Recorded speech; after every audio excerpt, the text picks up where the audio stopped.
Yo, I hope you guys can see me.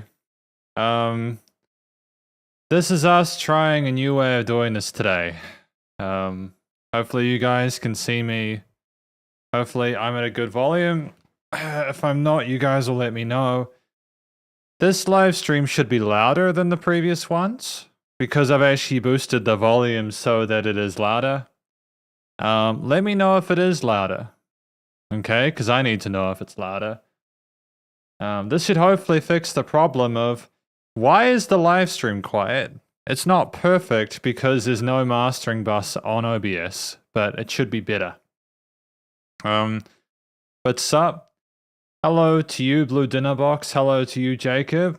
Hello, Shenyida. Hello, everybody. How are you today? Are you okay? You can see I've got the big Buffy mic on today because I don't want this to distort. I don't want it to pick up my mouth sounds because that's been a fun little exercise this week. I want to do this one properly because this is the first one where we've had potentially had semi-decent audio. I don't know. We're going to find out. But yeah, basically, we're going to be reviewing an album by JJ Lin today, titled Genesis, if I'm not mistaken. This is the album titled Genesis, and we have 11 tracks today. If I go here, album, what is the very first track? I'm going to say, can everyone hear me okay? I just want to make sure everyone can hear me okay. It should be louder than normal. I'm sure you guys will let me know though. Yeah. Brave New World, apparently. Oh no, this is Flashback. The first track is Flashback, and then the next one is New Earth or Brave New World. So that's fine, I guess. Yeah. I also am hoping I put the right thumbnail up for this live stream today. We're 4 minutes in. I'm basically killing time until we can start the live stream. I want to give everyone a chance to come in if they want to be a part of the live stream. Yeah.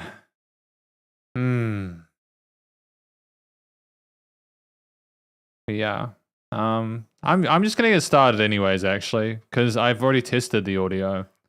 And I know that it's at least better than it has been in the past. Yeah. Good afternoon. Good afternoon. Yes. Sup, Charles Verne, how you doing? No, I don't want to go on Amazon. JJ Lin Genesis album. Can I go on Wikipedia? Can I go on the Wikipedia for it? Untold Stories. That's not it. What about 2014?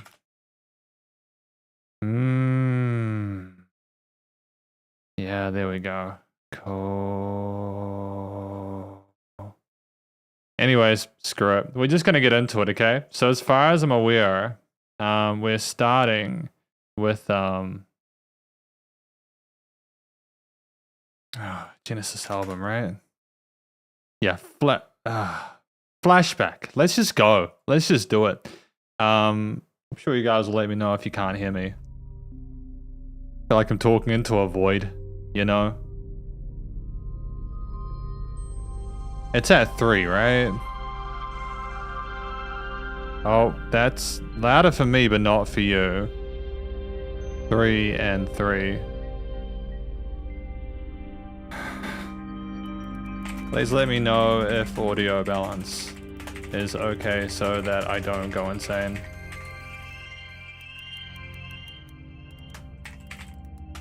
Yeah. Because this is a new setup for me. OBS is weird with the way that it structures things. Speaking of weird, the way that this track starts, if I begin it from the start, now that I've sort of like checked the audio stuff, you know, very mysterious sounding. Very mysterious sounding start to this album, JJ Lin, called Genesis. 11 tracks today. I like the flickering and filtering today. All around like the stereo field. I like the way that that sounds. I think it's great sound design in itself. It's nice to be reviewing an album that's a little bit more recent than some of his other stuff.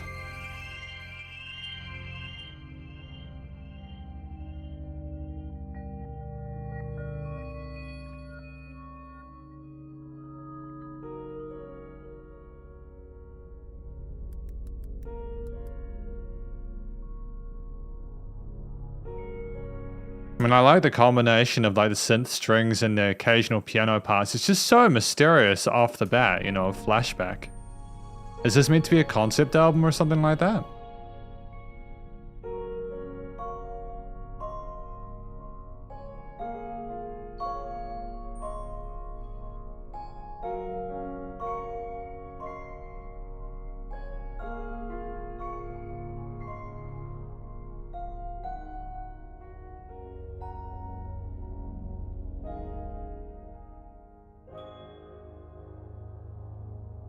Oh, there's a phenomenal amount of low-end resonance there in the sub bass. Again, I'm hoping you guys can hear it. Very atmospheric, you know. Coming with the strings as well, the orchestral section is, the music is very quiet. Okay, let me check through it. I'm not going through this entire review with the music being that quiet. Okay, let's just check. All right. Okay, I'm gonna go to my YouTube so that I can check through it. Because if the music is quiet, people are gonna come in and be like, "What the hell is he doing with my life?" You know. So that's fine. Here we go.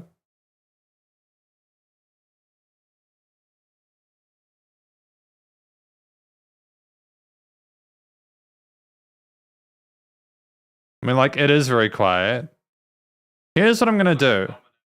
Yeah, no, we can turn it up to 4. So we'll turn it up to 4.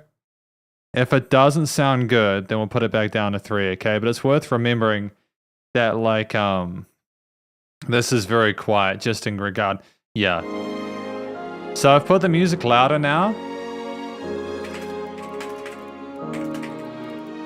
The music is now louder. Thank you. I appreciate you guys helping me out with this.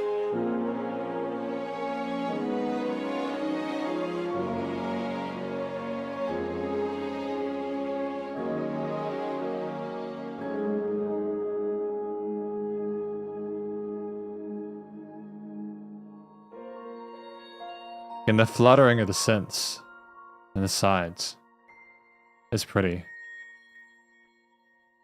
Yeah, like, I can't turn it up louder than this. Because I've tested it at 3 and 4. 3 was like, it sounded good to me and very clear through headphones. 4 is like the peak limit. So we're sticking at 4 apparently. That's fine. I don't personally mind. Just be aware that there are tracks that I have worked with certain bands that are going to sound very, very, very loud comparison to this. But it's okay. Thank you for your feedback. I appreciate that. So that was purely an intro track, wasn't it? That flashback one. I think that was great. I think that was fantastic. It was a lovely sort of. It's very unusual sounding to me. I still don't know what we're in for with this album after listening to that. But it's clear that we have an understanding of music theory and composition. And it's also clear to me that we have ourselves a great situation, just in general, you know, with the wonderment of it all. With Genesis, you know, you're going to get something a little bit different. So we're going to continue now with the second track, Brave New World, with the understanding that the audio is good now. You know. But yeah, I'm glad that we had an intro track at the start. Because I feel like if we didn't, and we started with like just a flat out track, you know, that would have been a bit rough. Got a little twinkle at the end. The track number 2, Brave New World. This one has lyrics, so I'll let you guys have a look through those whilst we listen.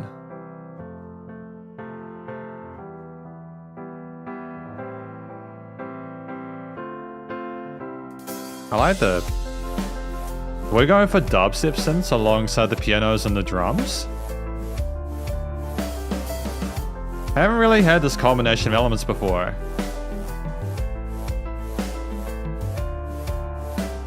Like, legitimately, this track, Brave New World, is completely out of the ballpark, and I kind of like that that is the name, considering the fact that we have completely unprecedented combinations of elements. But his vocals are fantastic.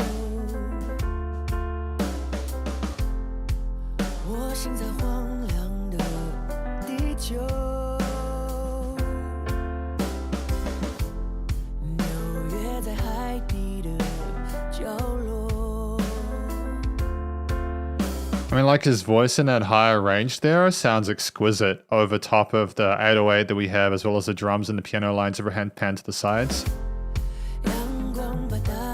Oh, occasional synth sequences there, kind of poking around.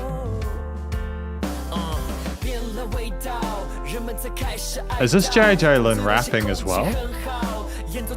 That's pretty cool. I didn't know that was how he rolled. Oh no, he is singing, isn't he? He's like melodic rapping at best.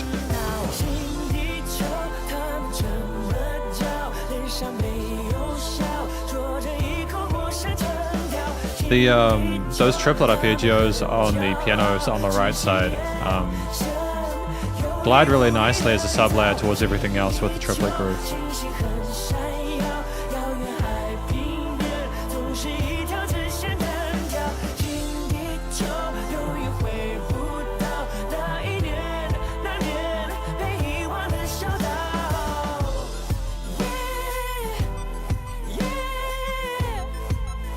I mean, like, it's really cool how we have those synth sequences going between the sides of the stereo field there with the falsetto of the vocals. I think what I'm loving about this album so far is a unique combination of different elements and textures. Oh, and the vocoder as well? Dude, that's wild, man.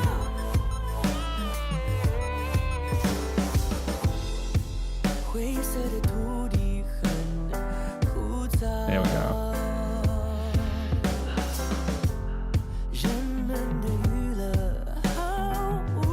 I mean, this is more easy to follow than the previous track that we had,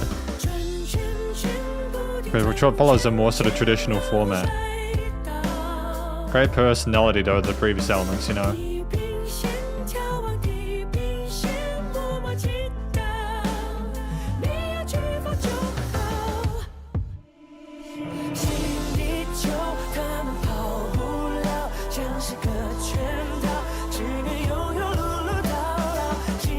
I mean, like those drum chops as well. Dun dun dun dun dun dun dun dun. You know, those are just fun rhythmic concepts there. It's great that they have the fluidity there to not just stick with a quarter note groove on the kit.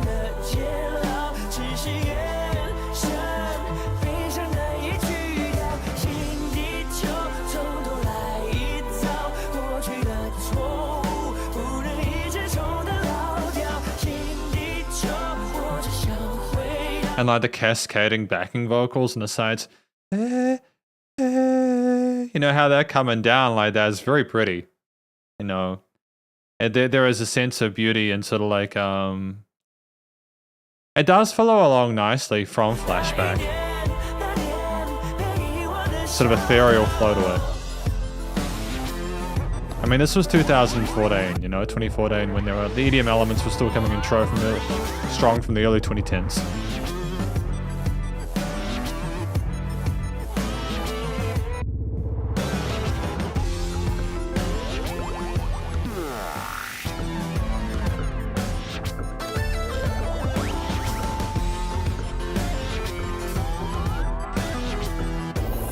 The neoclassical elements there with the fizzing of the synths there, we cannot just sit still. Like when the vocals depart, we apparently just have this complete need to kind of add in additional textures that would not necessarily be predictable unless you're already familiar with his work, I suppose. But it's very different to a lot of pop music that I heard from around this period of time. Catchy vocal melody over top of it with some extensions on the harmonies.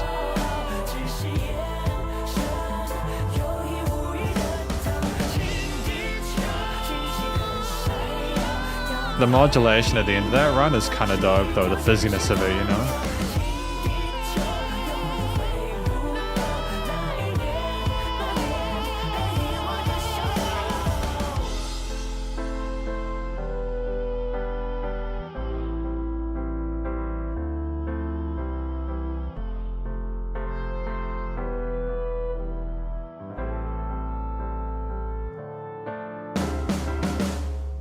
And Graham, we're just finishing with that lovely little tom fill in with a nice reverb tail on it.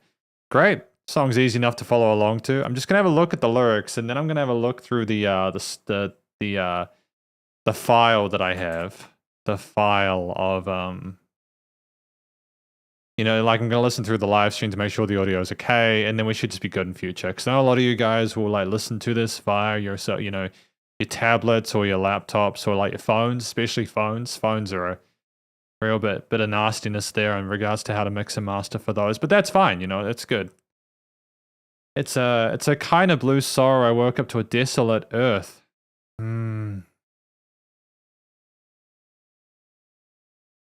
All the love and hatred is just bring trouble to ourselves. With no smile on the faces with an unfamiliar accent. Oh, okay. So is this talking about the earth being reborn? Like, is the concept of this album about basically discussing like the evolution of our time, a switch over from what we previously understood into something different and kind of alien? Is that why we have the sort of futuristic synthetic elements there? Is the idiom inspiring that? Horizon overlooking the horizon prayed silently. It was fine to have no hurricane. The new earth at present only winks. It's hard to get rid of the sorrow. Mistakes made before don't follow the track of an overturned cart. The new earth, however, I still want to go back to that year, the forgotten island. Interesting. So I think this is about the talk of basically going to a place where, you know, we've had a sort of an evolution of the earth as it is. We're returning to the new place, trying to give it a chance, but realizing just how corrupted it is. But then also looking at what we had before and kind of wondering whether it was worth having what we had initially in the first place. It's cool though. Hopefully I'm not too far off with that. Well, that's dope, man. We got chat time. The theme, we'll quickly turn to love songs. Guess the song has the theme. Well, I mean, I kind of dig the fact that we didn't start with a love song. I like the fact that JJ Lin was like exploring a broader concept that's not as predictable or as common. I think that's great. Shenyida says, to be honest, I'm not familiar with JJ at all. I've only heard a few of his the more popular songs. Same. I mean, like people have requested them through fan request live streams, but I just wanted to hear an album of his today. It's not about his talent. It's just that I'm somehow not interested in him. I mean, to be fair, Shenyida, there are a lot of musicians. And it's difficult to pay attention to all of them. I look at it from a business perspective, and I am flabbergasted that the music industry even exists. I am blown away by the fact that it exists, you know? There are millions of musicians. And they all think that they're going to be like millionaires and super successful and stuff like that. I'm not saying they shouldn't try, but literally if you just look at the amount of attention we've got, the amount of room for people's exposure and attention and stuff like that, there's got to be a limit, right? Unless you continue to pull people more and more and more into the absorption of content, but then what balance is there between the amount that people take in and the amount that like is like a good amount to have, I suppose. But that pretty nice flow. Like David J and Lee Hom, he wrote his own songs. I'm glad that JJ Lin wrote his own songs. I'm really happy about that, you know? I'm really thankful for that. But yeah, I'm just gonna have a quick listen through the track, check how we're doing, and then we'll just go from there, okay? Should be good. Right.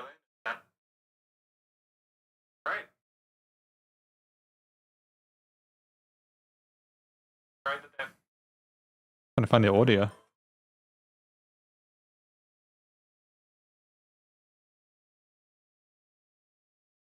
Okay, cool. So it's sounding better.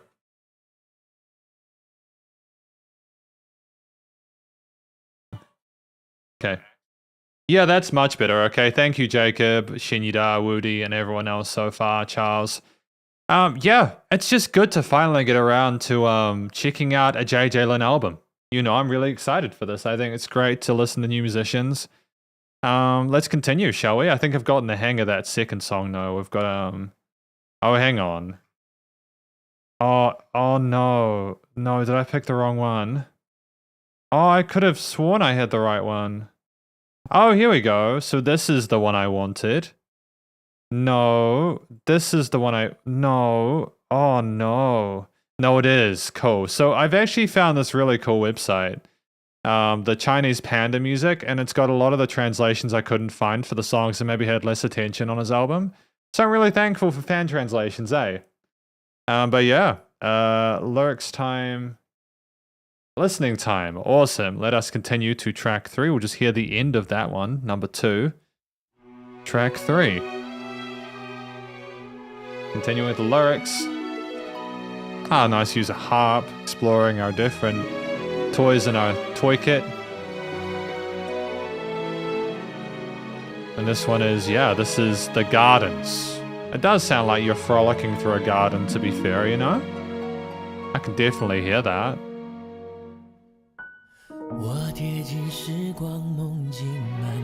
Has an old school like Disney kind of ballad kind of theme, you know?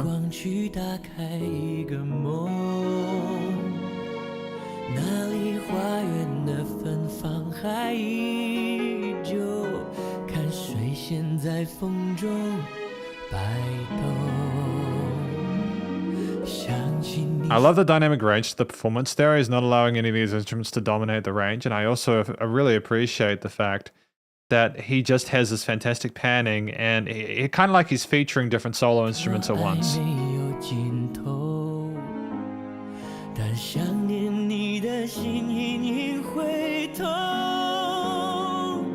use of head voice in his vibrato. Piano is obviously a focal point of his compositions.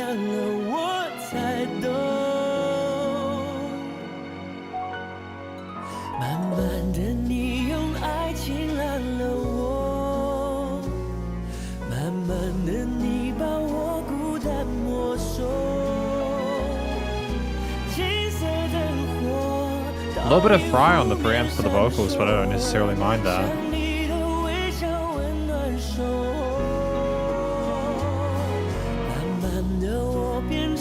I like that he's exploring the very, very low end of his piano with some of these bass lines. Like, you can hear the resonance at the low end of that piano really nicely in this recording because of how well it's been done. And it's just got such a wonderful full tone to it.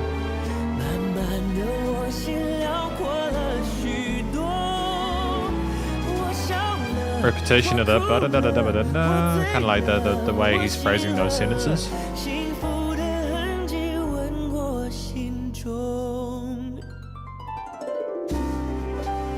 I think it's great use of spacer as well to have the harp go down on that one side and have everything coming as the accompaniment. I think he's also got some brushes on the drum kit, if I'm not mistaken.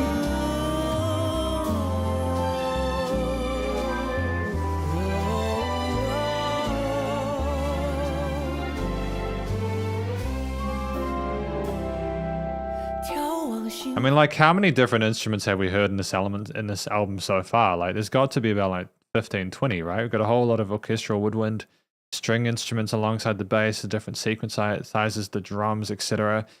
The only thing we haven't really had so far is guitar, which I don't particularly mind. I think that guitar is mostly in everything, you know?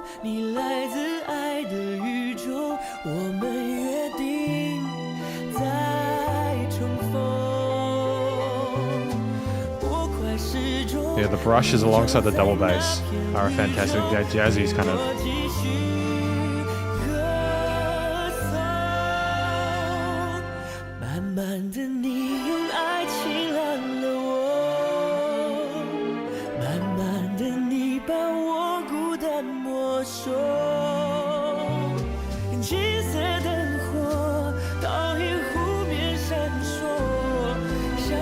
I honestly typically expect with a lot of music from this part of the world for the drums to come in at this point and just kind of really kind of pull it up.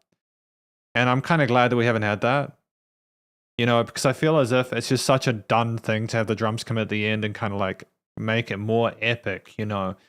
But there's such power to just having a song sit and having the vocals remain the focal point, because he's already putting enough work into having the different sort of harp and string flutters and the woodwind harmonies, etc. He already instantiated a really sort of intimate theme at the start. He's already done the work to make the composition interesting. You don't need to have more energy at the end if you're being sort of like entertaining throughout.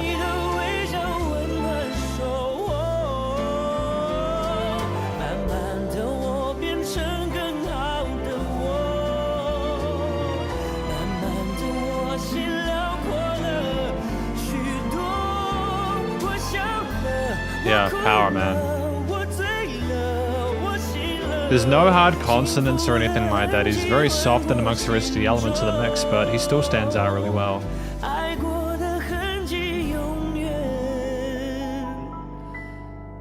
It's a very mature performance for sure, you know, it's very sensual and delicate and fragile.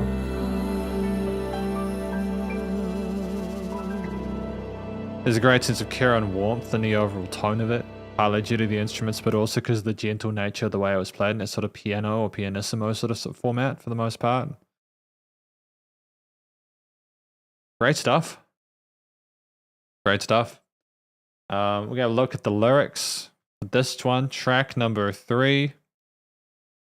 Actually, you know what? We'll look at the chat. What do you guys got in chat? The song was written in honor of his grandma who had passed away. The gardens remind him of his grandma. Well, thank you very much, Charles Verne. I genuinely appreciate that. It's good to know that. I would not have known otherwise. I can kind of understand where this would come from then. The old-timey kind of tone, like the bigger themes there with the classical elements and jazzy instrumentations sound like music of an older generation, you know? So I think that I can make the connection there with those inspirations. So it's good to know. Thank you. I fell into a timeless dream world. Recite the moonlight to open the doors to a dream.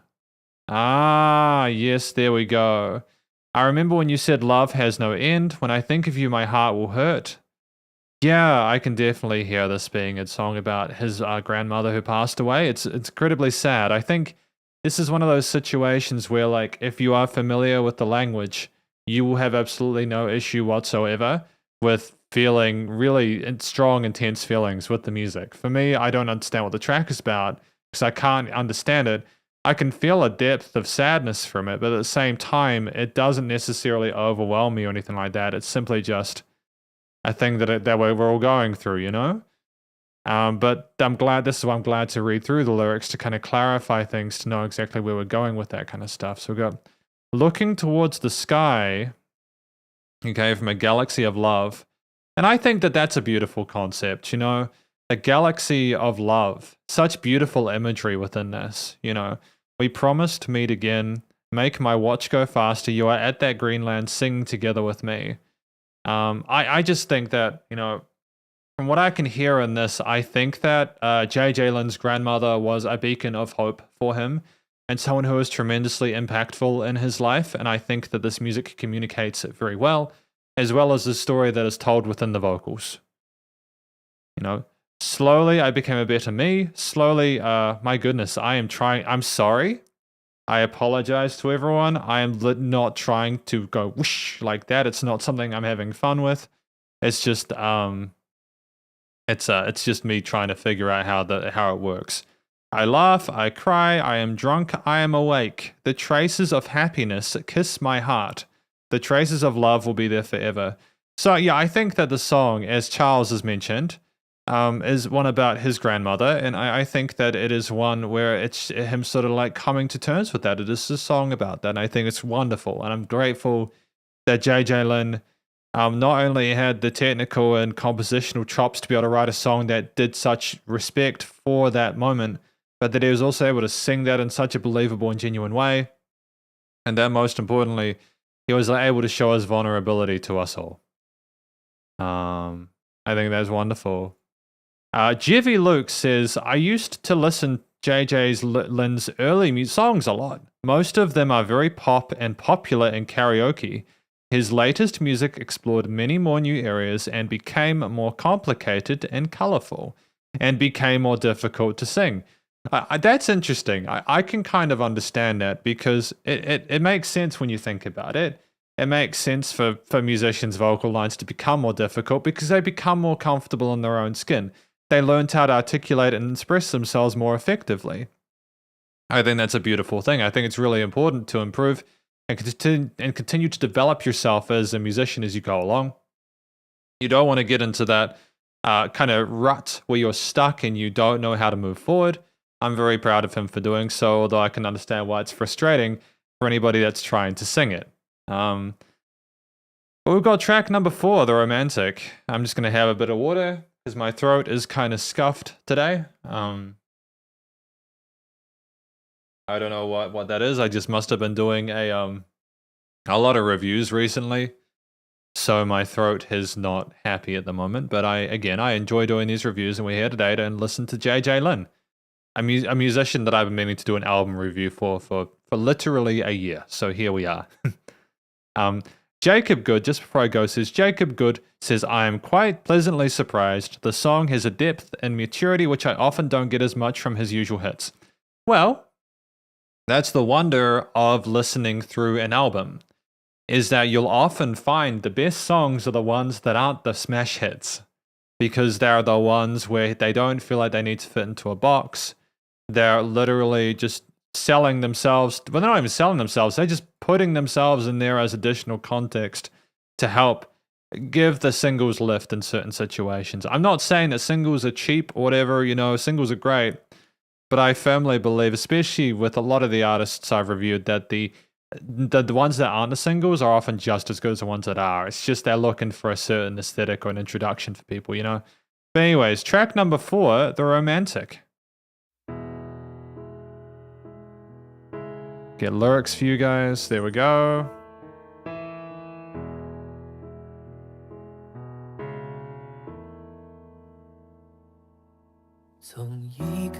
I understand for some people, the piano being quiet and my voice being light, this is probably difficult. And to be honest, I have got a bus compressor on the audio for these tracks just to kind of even them out a little bit. It's not killing the dynamic range. It's got a ratio of 2, but that should help a little bit. But I do apologize if people find some parts quiet. It's literally just because the song is quiet, okay?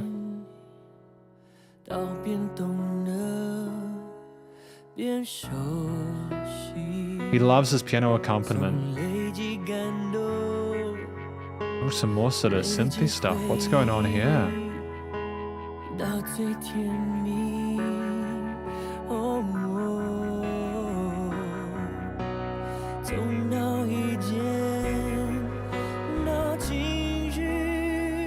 Okay, so this is more of a traditional kind of bridge section.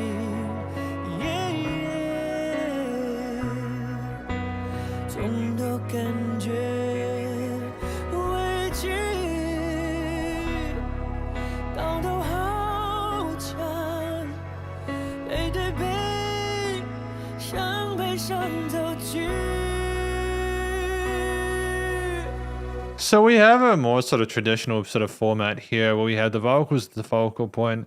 We have some interesting sound of textured synths with a bit of oscillation in there. The piano accompaniment, that low to mid-range to sort of notch underneath what JJ Lin is doing in his higher head and chest voice. It's great. And we had the extra bar there, or 2 bars there, just additional to the bridge there to kind of lead into a chorus, I suppose. Okay, the drums coming in here, okay. I wonder if this is one of his bigger songs. No, oh it is. It's a little bit bigger.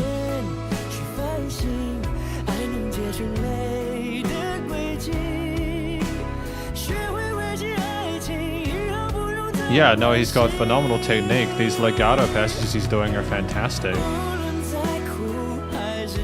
The double tracking that he's doing occasionally fills it out nicely as well.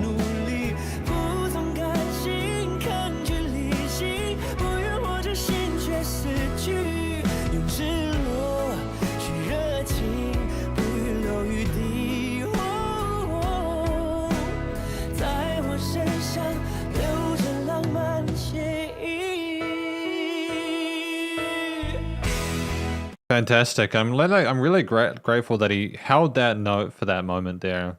Just that vibrato there. It's really special because it just allows you to get familiar with his voice, and then kind of comes away and you get to reintroduce the accompaniment and you realize you missed it, There's a lovely warmth to the sound of it. I like the way the studio production in general has been done on this album. There's fairly neutral harmonies for the most part. The octave chords are an interesting choice on that guitar here. And I'm envious of how they got that bass tone to sound, because that bass sounds incredible.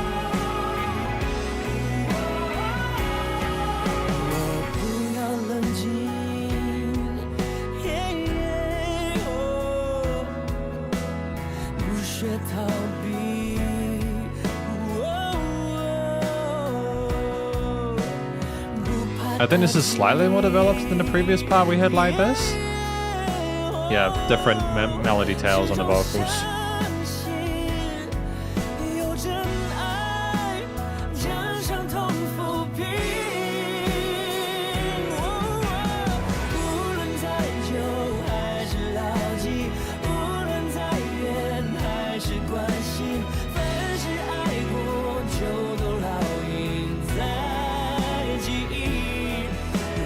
Oh, there we go. So there was a slight difference there at the end of that chorus tail, where they had a different chord that's either a parallel major or minor to what they would previously have in the scale, or the key sig, and I enjoy that. It's a nice way to continue to reinvent a track.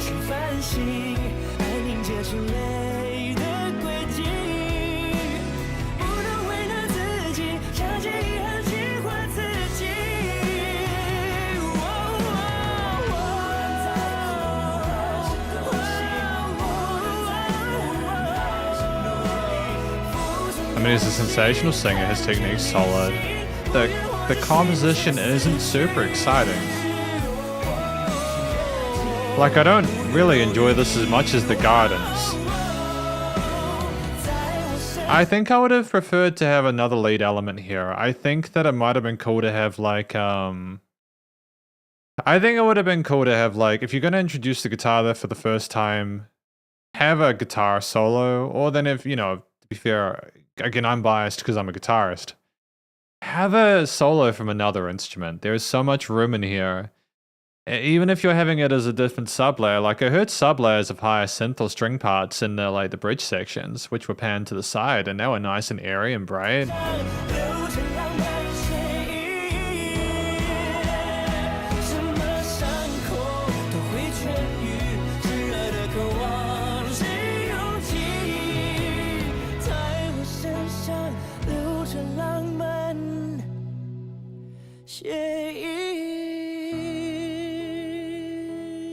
Like I can hear from the way that he's singing here that he'd be pretty good live. Like it's very, very difficult to sing that well and fake it.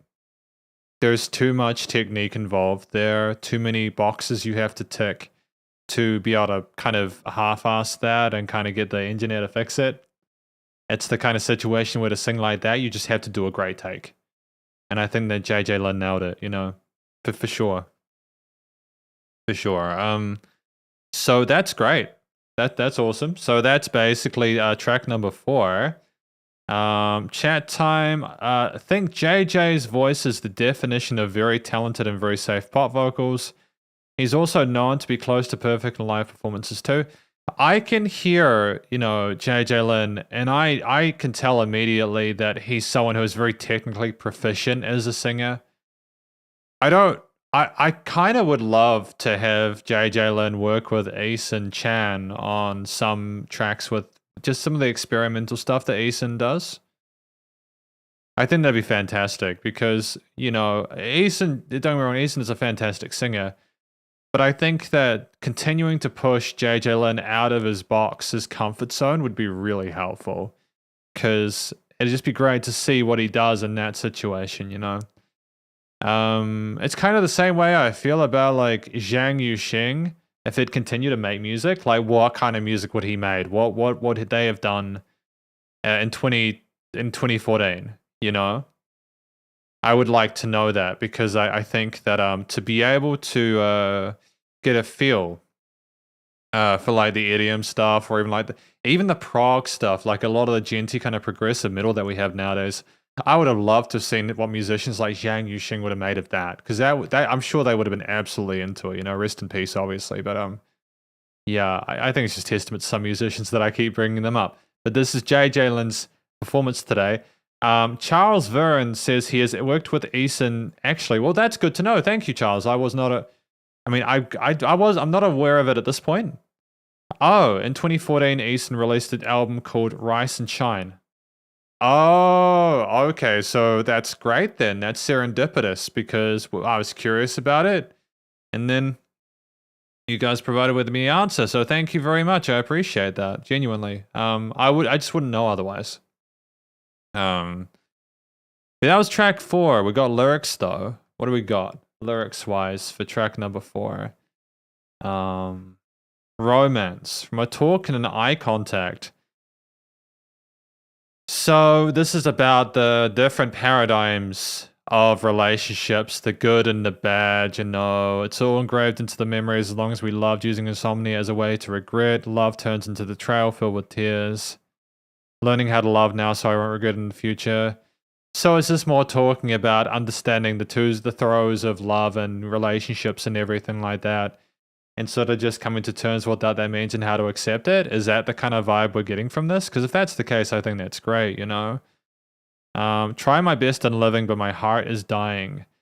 Yeah, these guys take relationships really seriously, don't they? Like, there is some really dark stuff that goes on in here.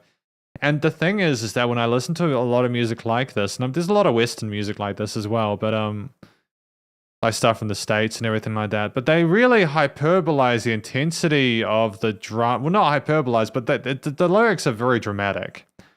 And then the chorus lines or the instrumentation behind it will be very kind of conservative, and like there won't be a lot of tension. Like the way that this sounds to me, you know, like try my best in living, but my heart is dying. Show my full enthusiasm without anything left. There is romance, blood flowing within me. That sounds like it could have been like a hard rock kind of emo metal track from the mid-2000s, right? You could have definitely had like some fun sort of string skipping stuff and double kicks, but still. Look, it's a great track. I understand, especially well at this point, that this is the kind of music this is. This is very popular. And there's nothing wrong with how it was written. I liked the song. I understand why the vocals were paired with it, and I understand why the lyrics were paired with the vocals. There was a synergy between the elements, and it was nicely produced. I understand why it was successful. So that's absolutely fine. Yeah, but that's an interesting track, you know. That's why I will imagine that there's romance blood flowing within me. That's why I'll imagine that I can feel that, you know. But yeah, we've got a number 5 next. Black Keys. But we'll have a look at the chat. What have you guys been talking about? Charles Verne says, and JJ Lin was the composer of 5 songs. Is that in the Rice and Shine album, is it? Because if that's the case, that's dope, man. I'm really enjoying the fact that like JJ's getting involved with Eason like that. Because I remember you guys telling me that like Eason didn't write his own stuff, or that he didn't commonly write his own stuff. I'm sure he's written stuff, but not all the time. And my interpretation of Eason initially was that he wrote all of his stuff. And there's no issue with that. I'm not saying anything bad about Eason. It's cool, man. You know, different strokes for different folks. You know, in fact, I think there's definitely a benefit of working with people who specialize in different elements, you know. But I'm glad to know that JJ worked with Eason on that, you know. I just really want to hear JJ do some really kind of crazy, wacky stuff, you know. Like the stuff we heard at the start with synthetic sort of ambient elements there, made me wonder whether that was going to be more of what this album was. I missed the dubstep synths. I really missed the dubstep synths that we had initially. But anyways, look, it's fine. I think I broke the website. And then Charles, so Jacob Good says, that's a good point. Chinese lyrics are typically more dramatic because the language is full of prose and richly detailed. Well, there you go. There you go. It's meant to be incredibly intense with the imagery, which is absolutely fine. Look, anyways, look, thank you for your input so far. I appreciate you guys coming along to this review, helping me figure stuff out. We've got Black Keys next, track number 5. Oh, this is not his song. That's a bit cheeky. I didn't know that he could get away with that.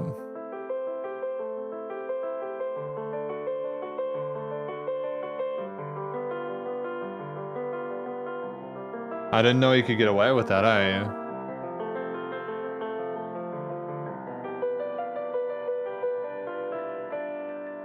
And he's clearly a fantastic pianist. Ah, and here we go. Here are the synthetic EDM-ish elements that I was hoping for earlier. Having the classical music bring it in was a nice touch.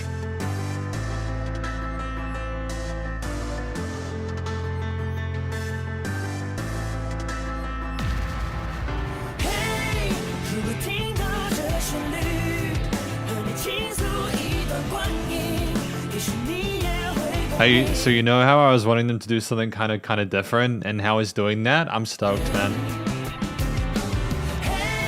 I don't know if I'm happy with the mix though. The guitars are too quiet, I think, and I'm not sure about the double kicks, whether they sound a bit too thin or not.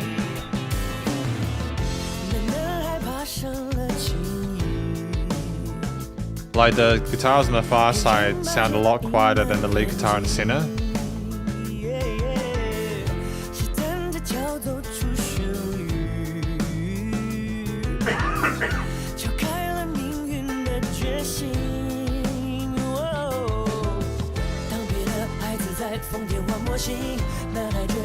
Bringing out that intensity there.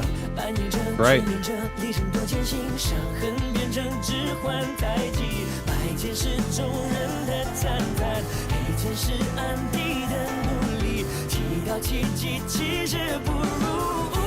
You know, that gradual increase, that crescendo, the intensity here, you know.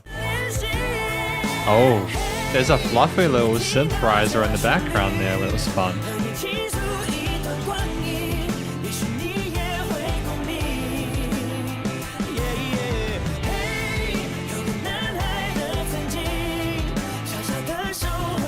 And that bass line is kind of rolling up its fretboard a little bit at the bottom. You can just kind of dissect and poke away at it.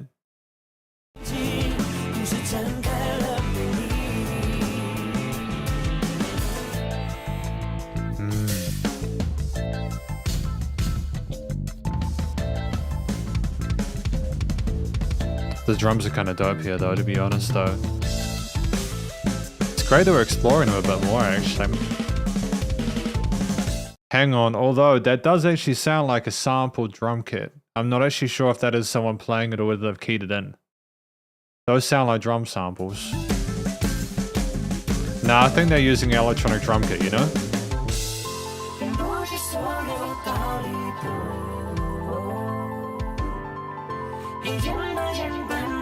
It's fun use of a vocoder there, the meta tune on that. I think he's actually double tracked them as well for a width to the kind of fusion there, you know?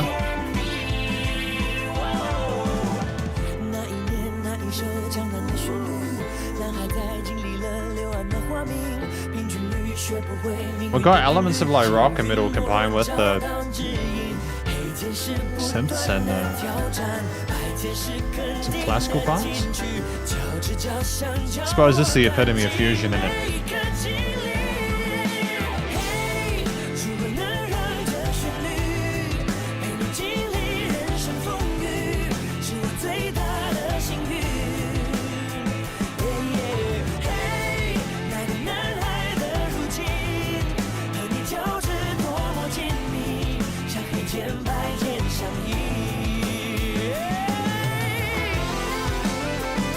Guitar solo time. Synth guitar solo time?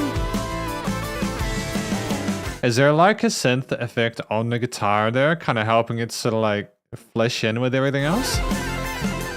No, that's a keytar, isn't it? Oh, that's dope. Always wanted a keytar, eh?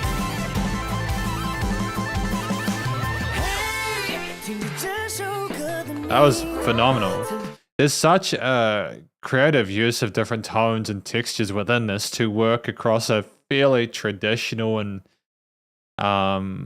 common sort of approach for like a chord progression and bass line. You know, like there's exploration with the bass line, exploring the fretboard, but like there's nothing revolutionary about the progressions we're using. It's just how things are layered and voiced.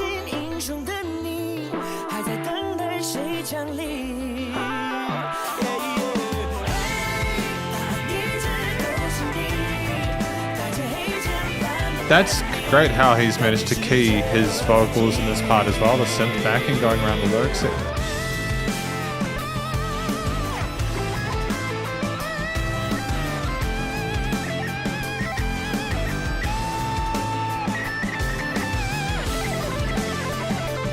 Oh, it's a hell of a solo, man. How often do you get two solos, man?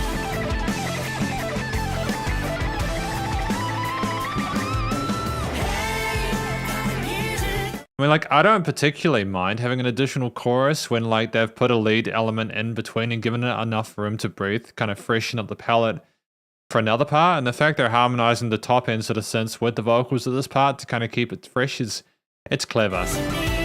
Oh, the guitar is going with that, actually. Never mind.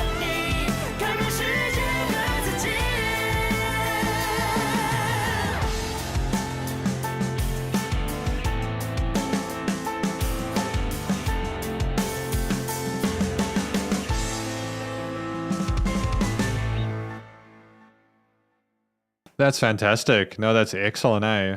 Great job. That's probably one of my favorite tracks so far. Of course, I also like Gardens, but that's Black Keys.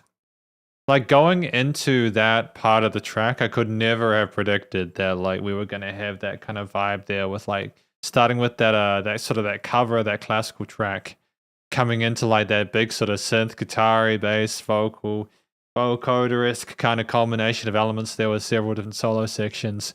Probably my favorite one so far, if I'm honest. So good job to JJ Lin on that. We got lyrics here. We got hey, if you hear this melody, and I tell you a story, maybe you'll also find some resonance. Oh, right. So that was the song that he started learning, and now this is who he is now.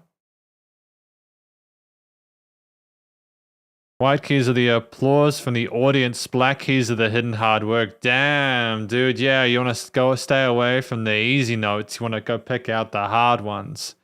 Good stuff, JJ Lin. Or Ashin. Apparently, according to Jivy Luke, they are written by Ashin from Mayday. So that's great to know, you know?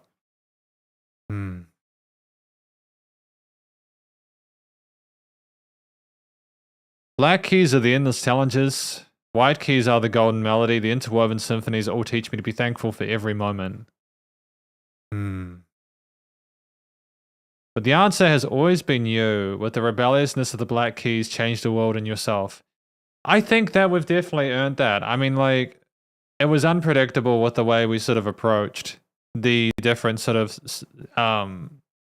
sup, Liu, how you doing? Welcome to the live stream.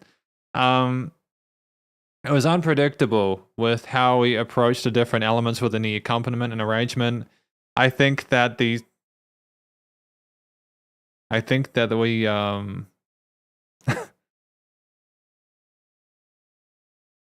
cool. Sorry, I just had a moment where, like, I couldn't really hear myself properly. I think, yeah, the combination of different elements, the peppiness of the vocal melody in the chorus section was nice and energetic and kind of did cry out of that boy who became a man. And I think the song is just challenging you to think outside of the box. And I think that if JJ Lin had sort of structured it like the fourth track where things are that sort of more contemporary ballad kind of format, I don't think it would have been as effective. But using like the lead guitars and the keytars and the different sort of drum fills and everything like that. In fact, I think there were 3 solo sections, including that drum solo. Definitely earned it. Definitely my favorite off the track. It's inspirational. I'm proud of JJ Lin for this track. Let's look at the chat before we go on to the next one, eh?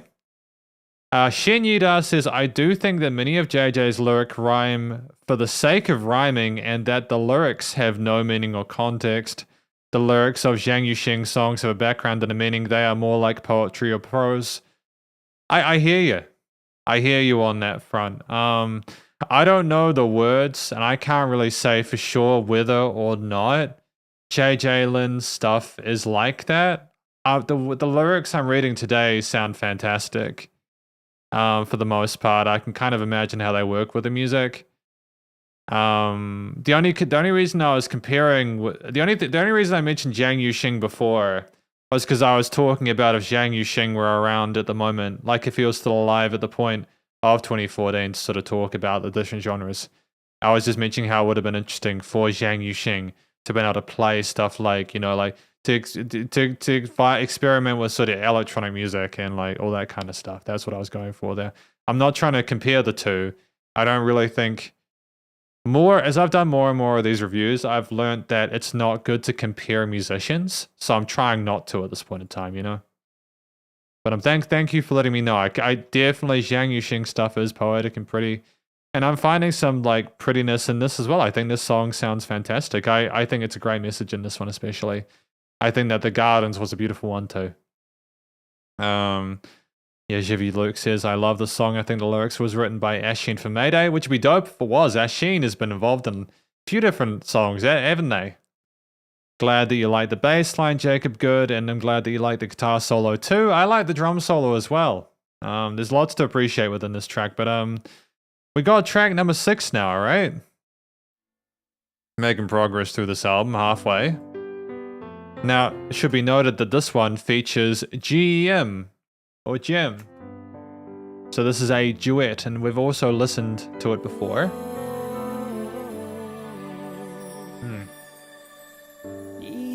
超载的眼泪，整个是绝望和心碎。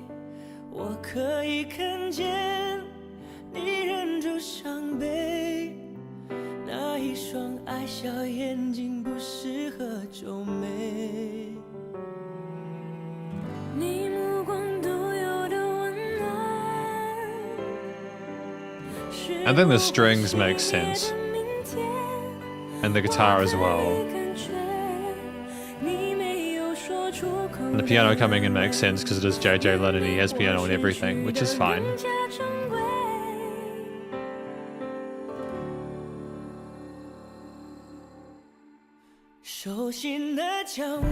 I do know this track. We have definitely reviewed this. I think it wasn't a fan request live stream.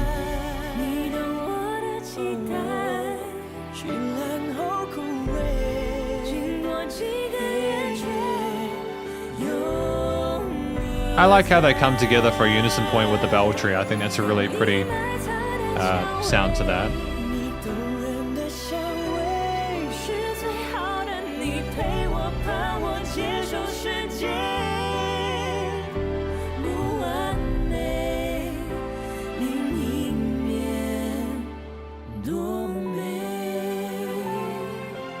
Again, like JJ Lin really pockets these old-timey sort of orchestral duets. Like they're very kind of like reminiscent of a lot of the music from like Disney soundtracks and everything like that. He's very good at that kind of music. That kind of classical, warm, cozy in front of a fire vibe, you know?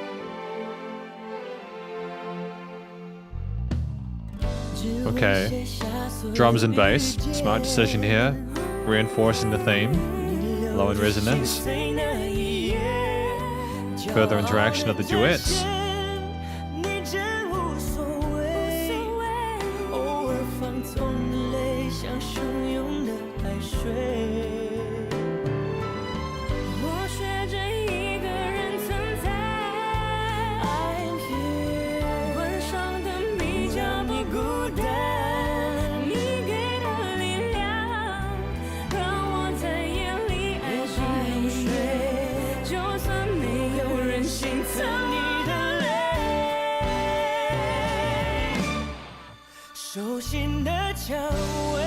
I do like the fact that they're using the guitar in this part. The mid-range kind of warmth of that. The overdrive just adds a nice sort of thickness to it. They haven't tried to filter it out or over-engineer it. It sounds big. Especially with that pause after that sort of drum break there. It's a fantastic re-entry. What I also respect about them is that they're both singing their hearts out, and they've got room in the mix because they haven't over-layered the accompaniment. You can get away with a simpler backing when you've got two wonderful singers kind of working with each other, you know? In my opinion. I mean, there are still some 16ths in the drum parts, etc. And the call and response between them and the strings, it's wonderful. Like, honestly, there's a lot to appreciate and respect here. This is one of the big ballads which I do enjoy personally, you know?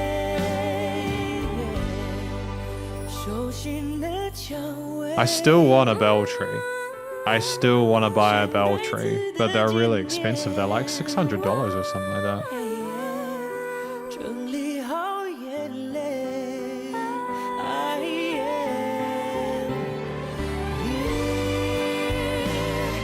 That flood of those, sensational.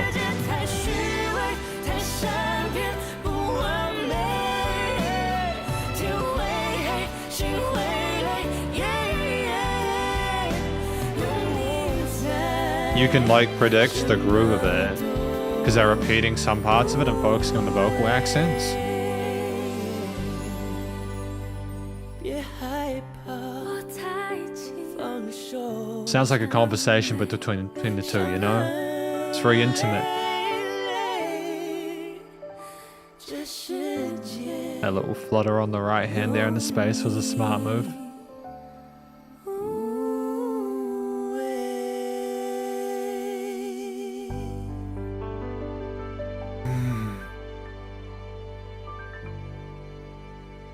I mean, if I'm gonna be completely honest with you guys, like, I don't think I've ever... Oh, no, I lie. I don't wanna say that. It's very rarely that I ever feel particularly emotionally moved by a ballad. You know, very rare. I think that if I was to watch a live version of this, you know, see them both interacting with each other, actually be a part of the actual sound of it, be surrounded by it, maybe that would be more intimate for me. But when I listen to this, I can just appreciate and respect it from a distance. I envy people who do get excited about tracks like these purely on their own volition, you know. Maybe it's just because I'm overthinking it, but I can still nonetheless appreciate the effort and that was put in here. I think it's a great track.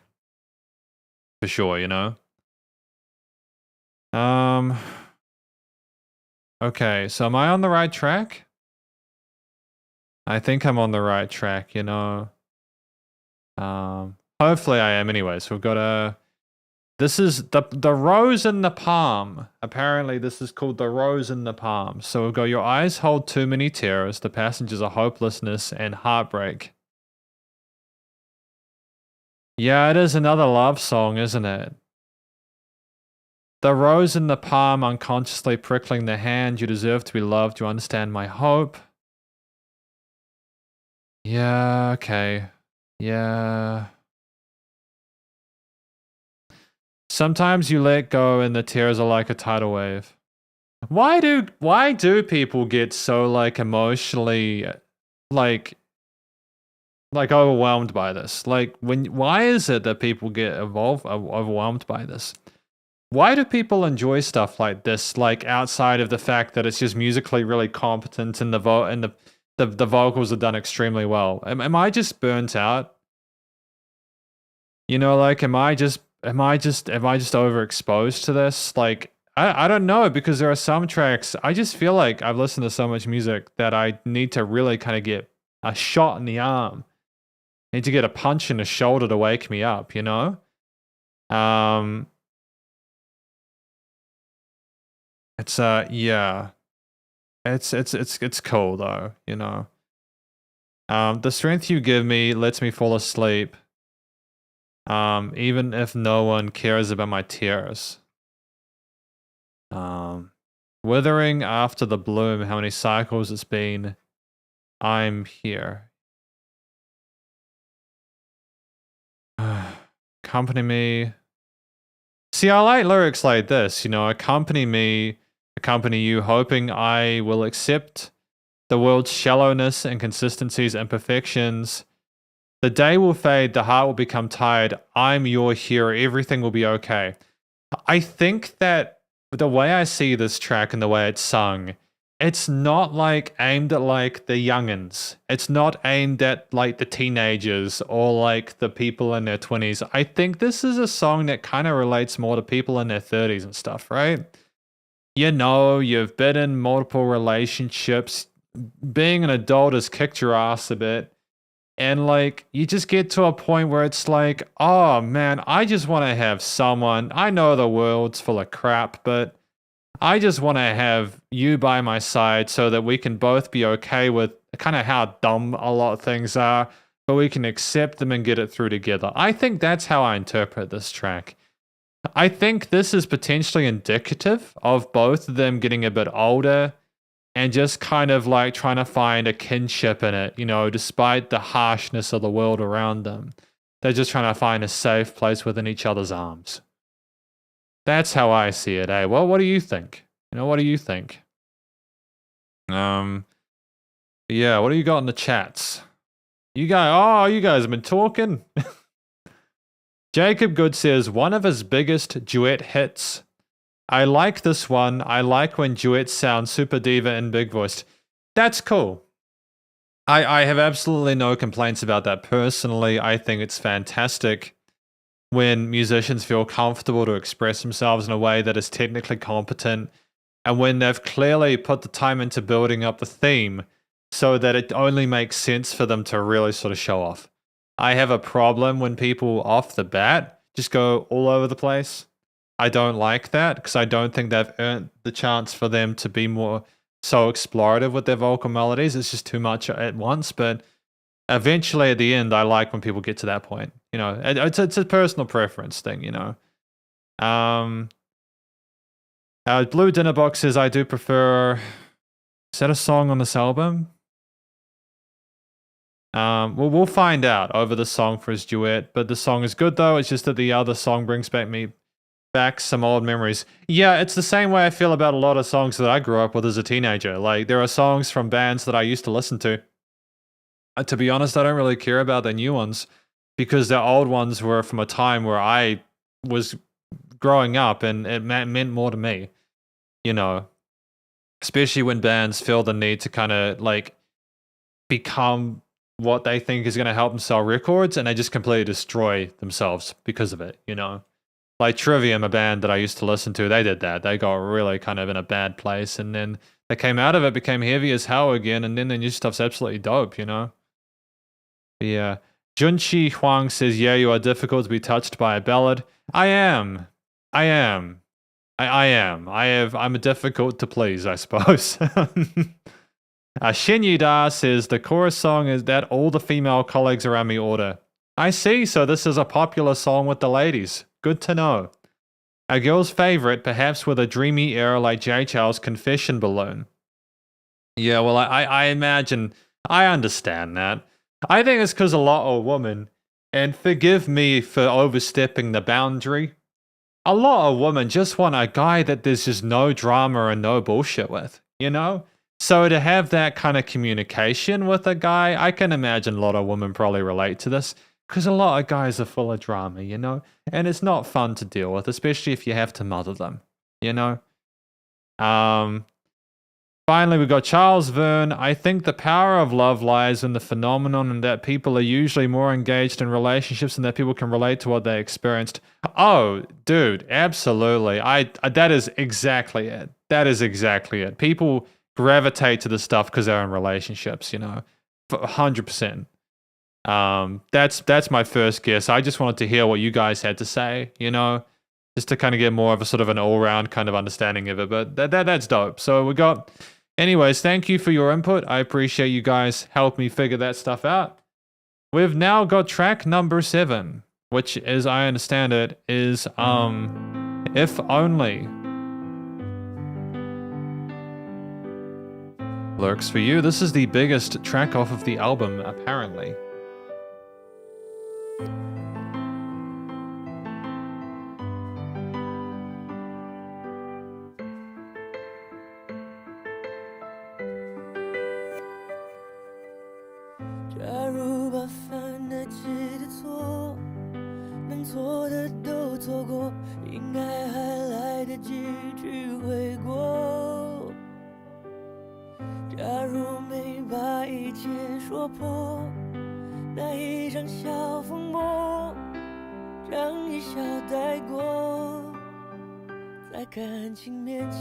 I like the softness of it and the intimacy with these lines here. I think the piano, the quiet piano accompaniment is fantastic. And I also enjoy... Oh, hang on. Wait, I forgot to talk about this. Quan Lee says a cultural thing. Just before I continue. It could be a cultural thing. Here in New Zealand, we get like a lot of the music on our radio is like the top 50 of like music from like, I don't know, like Justin Bieber and Ed Sheeran and stuff like that. And a lot of that stuff is like relationship stuff. So yeah, we get that stuff too here, you know. At least in New Zealand, a lot of the radio stuff. We also have rock radio, but like on the rock, for instance, most of the music is like old music. And yeah, there's lots of other stuff, but yeah. A lot of songs about relationships. Just want to address that, you know? In case I hadn't already.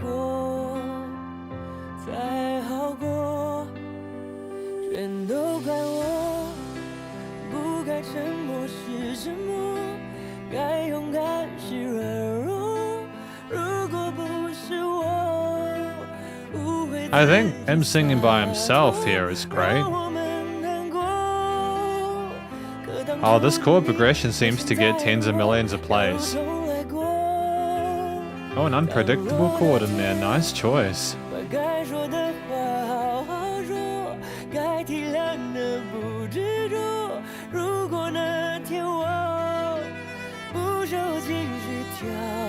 The choice of the lead violin or whatever that is there is fun at this point because we just haven't had it, and I'm like, okay, I get that this is going to be it. What else are we going to have? And then they bring that in a similar range, and it's like, okay, we're developing it. We're not just sitting here. Good job.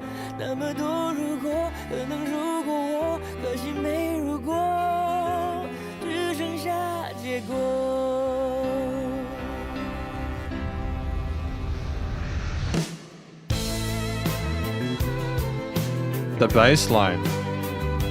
The bass line's thick and full, man. I like the fiddle or violin solo we're going on here. It's a nice contrast from the vocal parts we had earlier.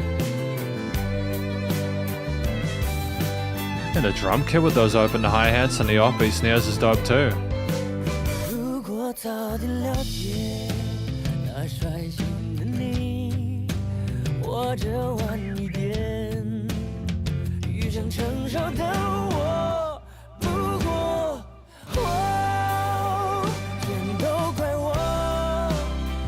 I like the punchiness of the drum kit though. Like, if I'm real, the way that that sounds in the mix is dope. You know what I mean? It just cuts through it.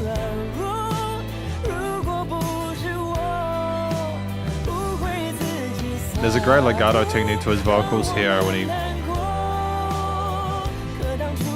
you know, when he rolls with the triads of those chord parts.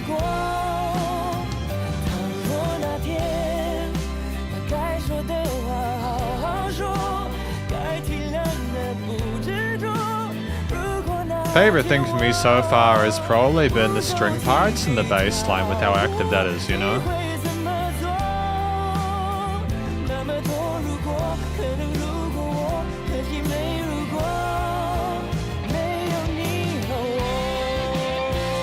Guitar solo! Nice.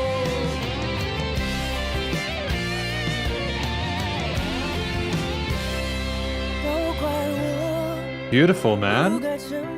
I'm not sure why that was more acceptable to me for that guitar solo to be so short, but I think it's because the track is already 5 minutes. I'm kind of like, yeah, no, you've already gone for quite a while. I understand why we're not continuing to build upon that. I understand that we have a focal point, as the vocals are the focal point.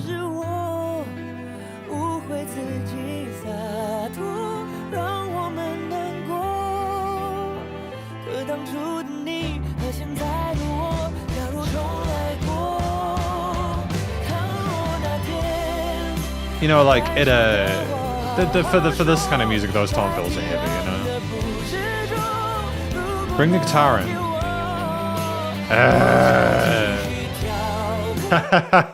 Called it. I told him to bring the guitar in, and he did. That definitely did not exist before I told it to bring the guitar in at that part. Definitely not.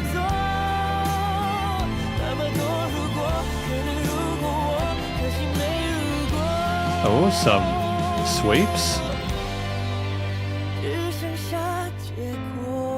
Oh, and finishing on that sad piano chord there with a nice clarity and presence to it. Oh, octave shift.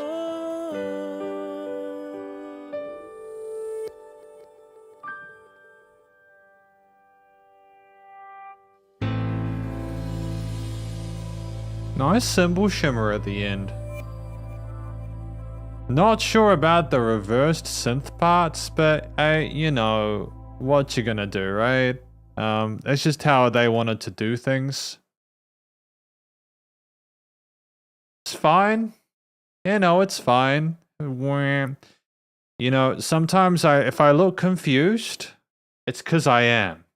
I know that may seem like the sky is blue and water is wet, but hear me out. Sometimes I listen to music, even from like really like successful musicians, and I go, why did they do that? I want to get a sense of connection to all the individual components. And when I can't, I struggle, but that's all right. Sorry, but there's no if. Oh, okay. If you can afford to miss all those mistakes, you still have time to repent. Why should you be so self-centered? In the space of love, we should let it go step by step instead. Okay. So I kind of like the fact that this is JJ Lin on his own at the start, because I think it makes sense for him to kind of be alone and quiet and be kind of bitter about it. You know? Shouldn't be a coward when you needed me to be brave. That's not me. Oh, so if the old you knew me and we start afresh. So there's so many ifs, but if I am me, sorry, but there's no if. All that left was the consequence. Yeah, exactly. It's like coming to terms with the results of whatever decisions were made, and no matter how painful it is, just accepting that what happened, you know. By taking the time to grieve, but then finding a point you can get beyond that and find a new way to live your life that's hopefully healthier and happier, you know, with people who care about you and as much as you care about them, you know. It's all my fault. Should have spoken when it's needed. Yeah, so basically I think they had a massive argument and they broke up. That's basically it. It's ironic that this comes after the previous song where I talked about them being together, GM and JJ Lin, and then now it's like, oh, but then we had like an argument and then we broke up, which is kind of an interesting way of approaching that. It's interesting that that's been sort of staged that way. I still can't figure out if this album was kind of like the stuff we have from Jay Chow, where it's random themes with random kind of things going from forward to back. I don't know how like a Brave New World kind of compares to this. I'm not sure what Genesis is. I'm not sure why this is Genesis as an album. While I am appreciating the music, I do not understand the context. But I think I understand that track individually, and I guess that's what matters for now. This song is also one of his big hits. Says Jacob Good. That vocals in the chorus is amazing. Well, I'm glad that you're enjoying the vocals, Jacob. I did also enjoy the vocals. Shen Yi Da says, yes, the song that has been a KTV hit for ages. I can understand why it's been a KTV hit. I think there's also a lot of people that can relate to having arguments and losing someone over an argument, you know? You know, I can understand that. I can understand it intimately, you know. I can relate to it. Blue Dinner Box says, this song hits hard when my bros and I got friend-zoned on the same day. Too relatable. Well, I sincerely apologize to you, my dude. Hopefully things improve for you in future. Hopefully you'll be able to find someone that you can have more than just friends with if you both want that, you know, genuinely, you know. I'm sure the search will be worth it. The lyrics that has that strong connection to what if you met someone right at the wrong time? What if people had been more understanding before they got together? Yeah, I suppose that like at the ripe old age of 31 and with the understanding that there are probably people younger and older than me here, dude, I'm at the point now where like my brain just automatically just ignores any possibilities that didn't happen in the past because it's just too painful. You know, it's just too painful. So for me personally, I can understand why people explore that. But for me, it's just such not a practical thing that my brain instantly shuts it down. I have to force myself to think like that. But I get it. I think it's still a cool thing to talk about, that otherworldly kind of thing. So thank you, Jacob, for that input. I appreciate that sincerely. Yeah. We're going to continue, though, with I Am Alive, which as I understand it is an English song. It features Jason Mraz, which is kind of fascinating. The lyrics aren't synced to the song yet. Well, I don't think they're ever going to be synced to the song at this rate because it's been out for 8 years or 9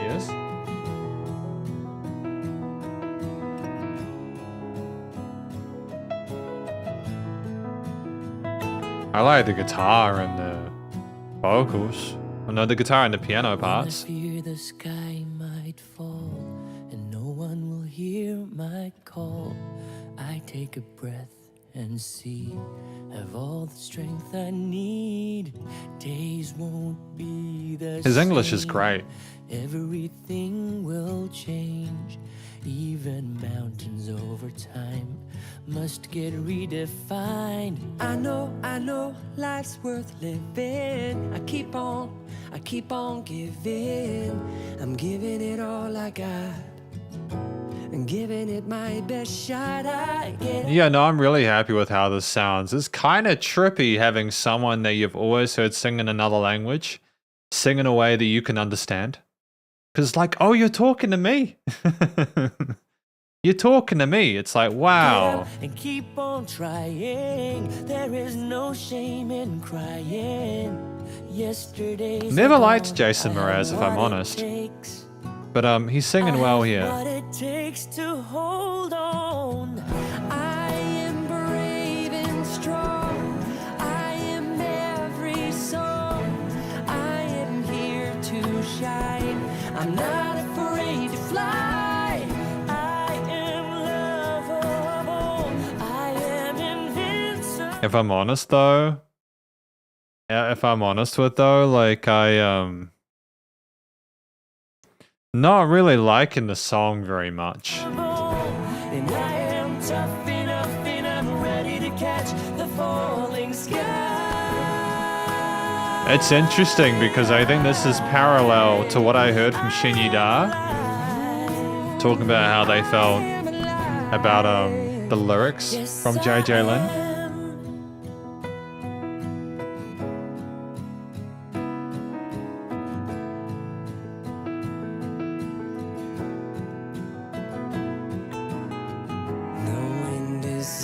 And I'm feeling out of place. It's me against the entire human race. I know the dream. See, this is a clear sort of situation where I listen to this and I think, okay, the wind is in my face and I'm feeling out of place. It's me against the entire human race. That should have a bit more kind of tonal kind of severity to it, shouldn't it? That sounds heavy. Is it just that we've accepted it and we become apathetic to it? It's like a Hillsong song. I'm gonna make it. I know, life's worth living. I keep on giving. I'm giving it all I got. I'm giving it my best shot. I get up and keep on trying. There is no shame in crying. I feel like Yes. you know, I feel like a kid who got like a present at Christmas.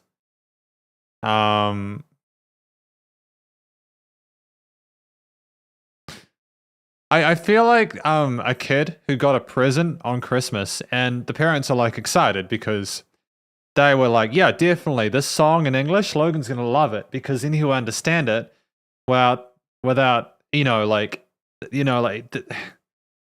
love it because he can understand the story and I've gotten the present now and I'm here, I can understand it verbatim and I'm like, Their days are gone. I have what it takes. I don't know if I like this present very What much. it takes to hold on. I am brave It's just lacking and oomph. strong. I'm every It's song.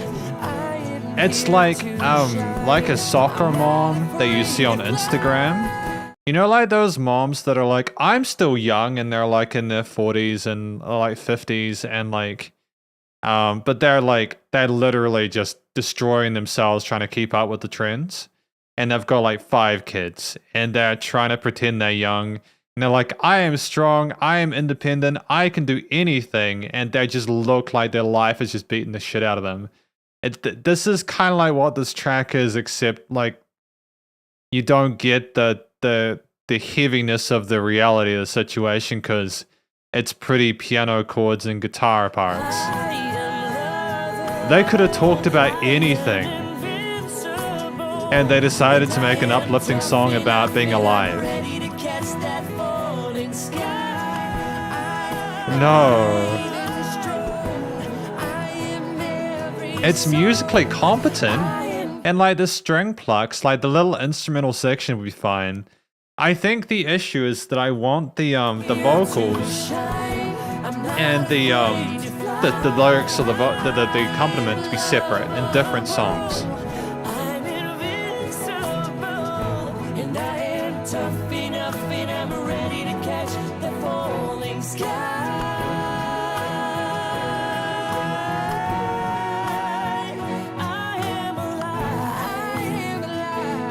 I reckon this is Jason Mraz's fault. JJ Lin's talked about darker stuff in this. I'm gonna blame this on Jason Mraz. Gonna have to go on Twitter after this and give Jason Mraz a hard time about this track, eh?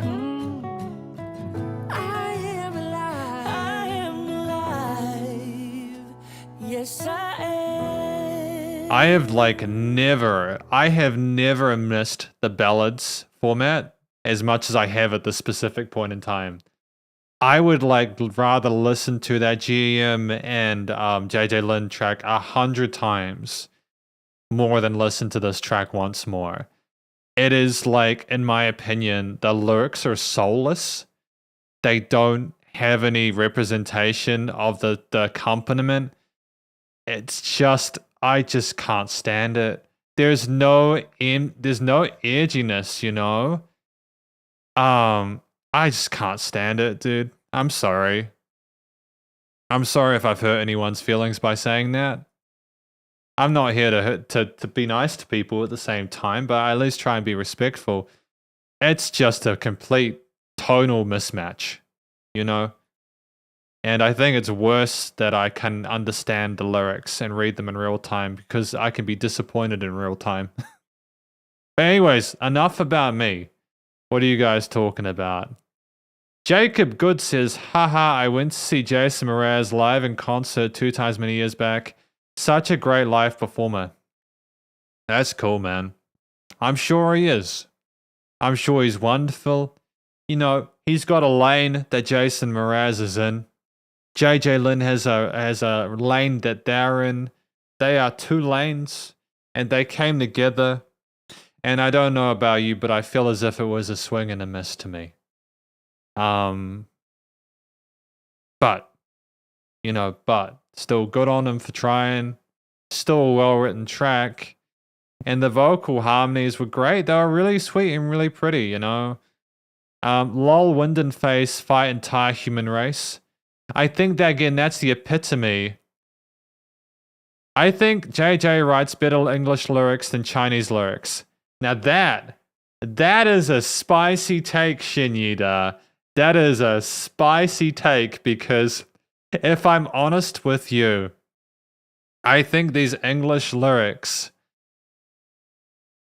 I mean, they're fine. I think that they're inspirational to people who need it. And I think that it's got its place, just, yeah. It's cool though. I'm not gonna shit on it. I'm not gonna do that. It's not nice. I appreciate the effort put in, and it's not badly written or badly performed. Just personal opinion, okay? Lyrics is heavier than it sounds. Blue Dinner Box, I agree. As a pop song collab, it's pretty and nicely performed, but it's the very definition of the pop radio machine. Yeah, I don't really feel like we need more of the pop radio machine. I think we've got thousands of pop radio machine songs, man. I think we got enough of that. You know what I mean? I didn't hear this track on the radio here in New Zealand. And I'm glad that I didn't.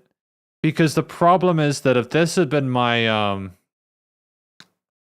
I think that if I had heard this track from JJ Lin on the radio, I wouldn't have wanted to listen to more JJ Lin. So I'm glad that that wasn't my first introduction. So, to be honest, the American Dream song I suggest last time sounds more sincere and realistic. Great. That is absolutely fantastic. I vibe with that. Perhaps Jason Thomas Mraz is responsible for more of the creative work? I'm gonna hope so, Shinyida. I'm gonna hope so. But until then, we will never know because we're gonna look at track number 9, okay? This is woo. This is woo. You ready? 1, 2, 3, go. This is exactly why Jason Mraz was responsible for the previous track, because this is completely different and I adore it, you know? Little funky organ part with the drums. Hey girl. 你像个果实，外表甜蜜，内在却坚韧无比。你充满机密，美丽的生命。我想投而已。 It's peppy and charismatic with the theme and backing. He's in his chest voice, nice and full.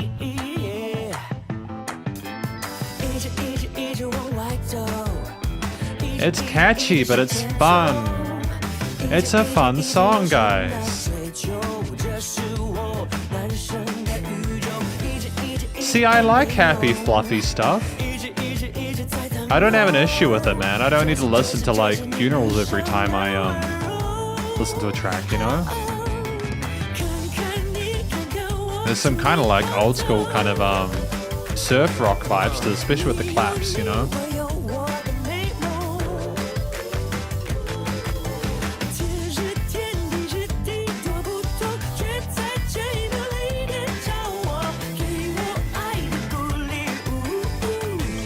The woo-hoo, that's a fun, see, that's sounds, dude. Like, when you've already shown yourself to be an exemplary singer, make sounds. You know, they're a way to shake things up.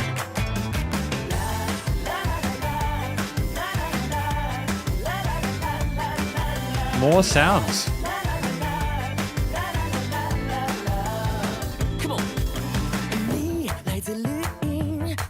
I feel like JJ Lin did that song with Jason Mraz and was so disappointed at what happened that he needed to get drunk and then make the song. I mean that with all respect. I think it's great. I think this is an awesome track, you know?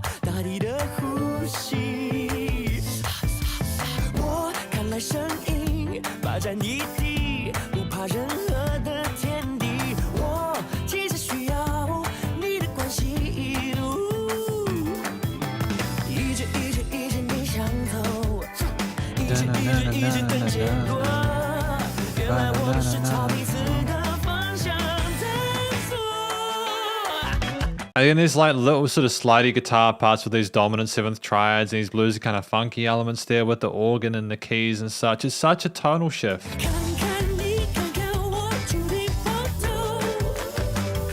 But I still can't figure out a pattern for this album, like a general direction for it. It's all over the place tonally, stylistically.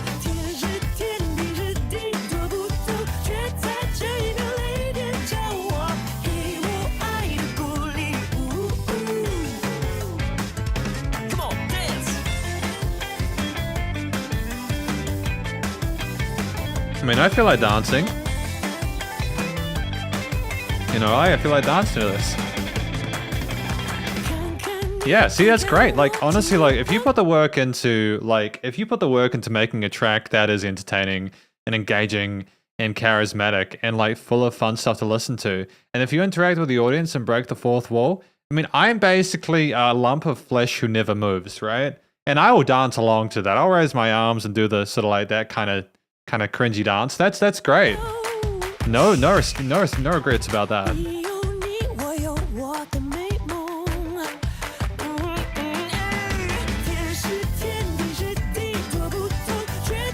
I just think that JJ Lin should do an album of all this stuff. You know, I get that ballads sell albums, but still, you know.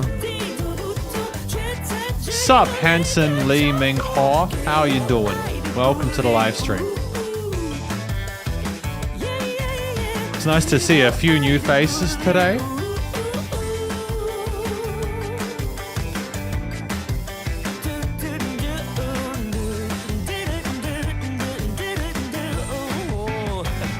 Let's get out of here. Dude, I would get out of here with him at this point, man. I'd go have a beer with this guy. He sounds dope. This is a fun song. a lot of the ballads we've had, a lot of slower pieces, a lot of the classical sort of arrangements that we had previously contrast deeply with what we've had. It is also the least listened to song on this album, which is absolutely typical.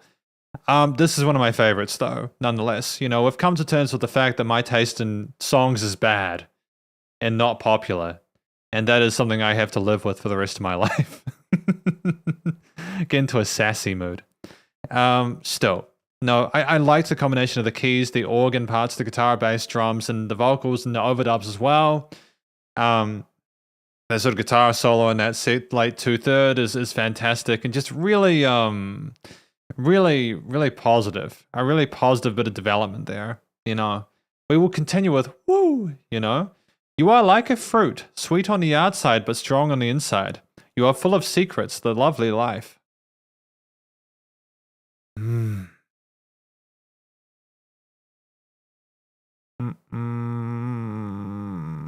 have your I have my beautiful dream. The sky is the sky, the earth is the earth. That's true, JJ Lin. It is correct. The sky is the sky and the earth is the earth. Yet they meet explosively in this moment, giving me the courage of love.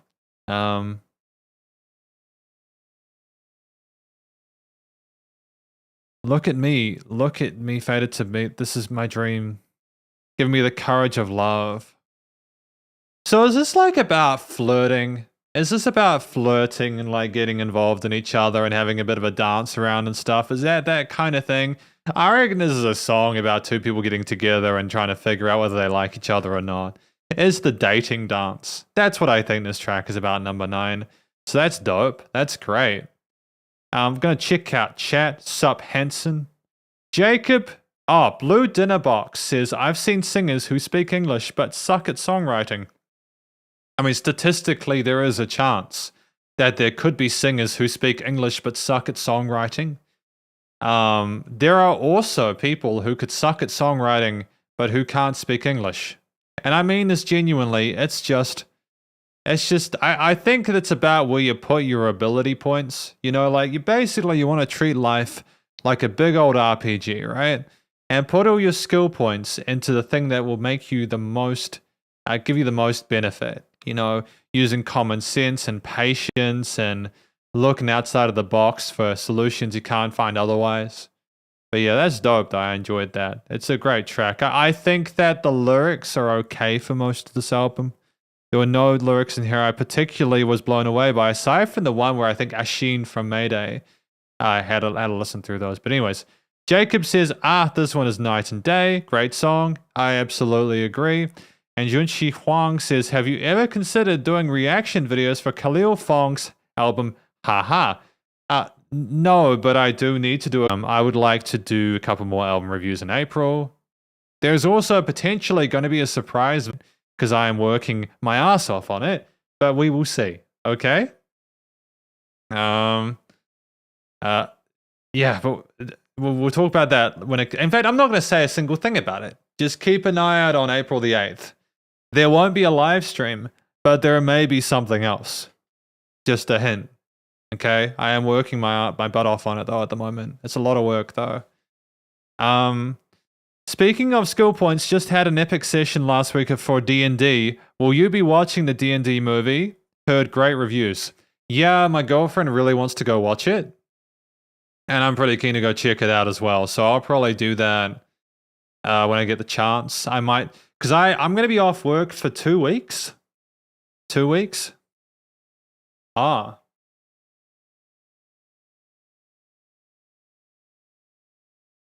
on.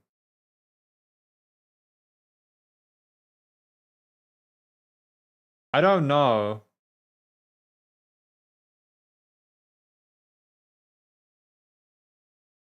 No, I don't think so.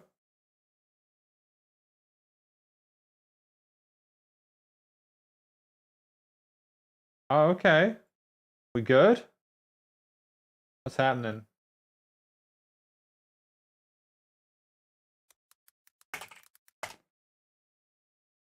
Okay, hang on. It should be good. Troubleshoot issues.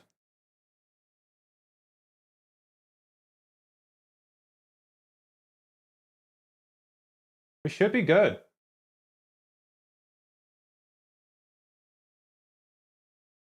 Interesting.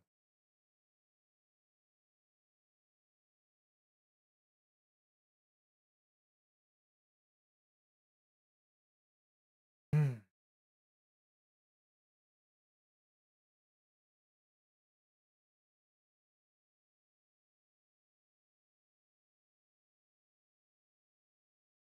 Oh, okay.